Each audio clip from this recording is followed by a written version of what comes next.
ኢና ሊላሂ ወኢና ኢላይሂ ራጅኡን። ምንኛ ያማረ መጨረሻ ነው። ተመልከቱት ይህንን ፈገግታ።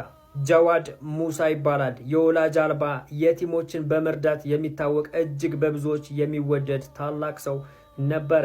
በጋዛ የሚገኝ አንድ መስጊድ ውስጥ የቲሞችን በማልበስ በመመገብና በእንደዚህ አይነት እንክብካቤዎች ውስጥ ሆኖ ህይወቱን ያሳለፈ ሰው ነው። በመጨረሻው ሰዓቱ ላይ እንኳን በወራሪዋ እስራኤል ከመገደሉ በፊትም በዚህ ተግባሩ ላይ ነበረ።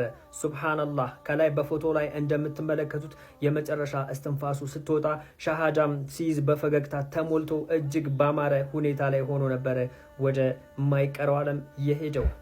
ታዲያ ምንኛ ያማረ መጨረሻ ነው። ታዲያ ምንኛ መታደል ነው። የቲሞችን እያለበሰ የቲሞችን እየመገበ ሳለ ነው የተገደለው። ያኔም ቢሆን ፈገግ ብሎ እየሳቀ ነው ወደ አሄራ የሄደው። አላህ በጋዛ ያሉ ሰማዕታትን ሁሉ አላህ ይቀበላቸው። ሁላቸውንም አላህ ይዘንላቸው። ሁላችንም መጨረሻችንን ያሳምርልን። ዱዓ አድርጉላቸው፣ ዱዓ አድርጉለት። በደንብ ሼር፣ ኮፒ ሊንክ፣ ሪፖስት እያደረጋችሁ ቪዲዮውን አዳርሱት።